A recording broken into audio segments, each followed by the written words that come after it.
কিয় নাজানো হনুমান বাবাক খুব ভাল পাওঁ কাৰণে নেকি বান্দৰ কিন্তু মোৰ খুব মৰম লাগে আৰু কালি কি হৈছে জানে কালি দুপৰীয়া মা আৰু মই আমাৰ ৰুমত ৰেষ্ট কৰি থাকোঁতে মনে মনে বান্দৰ এটা আহিছে আহি পেলাই আমাৰ ৰুমেদি মানে আমাৰ ৰুমৰ খিৰিকী দি লাহেকৈ আকৌ পাৰ হৈ একদম ধুনীয়াকৈ ওপৰলৈ উঠি গৈছে আমি তেওঁক দেখি আৰু ৰৈ থাকোঁনে দৌৰা দৌৰিকৈ বাহিৰত ওলাই আহি এয়া কল খাবলৈ দিলোঁ আপেল খাবলৈ দিলোঁ তাৰপাছত কমলাও খাব দিলোঁ কমলাও খালে আচলতে কি জানে এওঁলোকে তেনেকৈ খাবই নাপায় তাতে আজিকালি ভালদৰে থাকিবও নাপায় কাৰণ মানুহ চবফালে মানুহেই দেখোন ঘৰ বনাই লৈছে হয়নে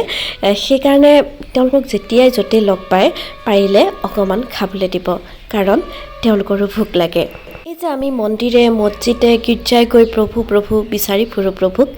এওঁলোকৰ মাজতেই কিন্তু প্ৰভু থাকে গতিকে এওঁলোকক যদি মানে পেট ভৰাকৈ খাব দিব পাৰে বা এওঁলোকক যদি অকণমান মৰম কৰে তেওঁলোকে চাবচোন কিমান সন্তুষ্ট হ'ব কিমান আশীৰ্বাদ কৰি থৈ গুচি যাব আৰু সকলো সময়তেই মানে কিবা এটা পাবলৈ যে কিবা এটা কৰিব লাগে তেনেকুৱা নহয়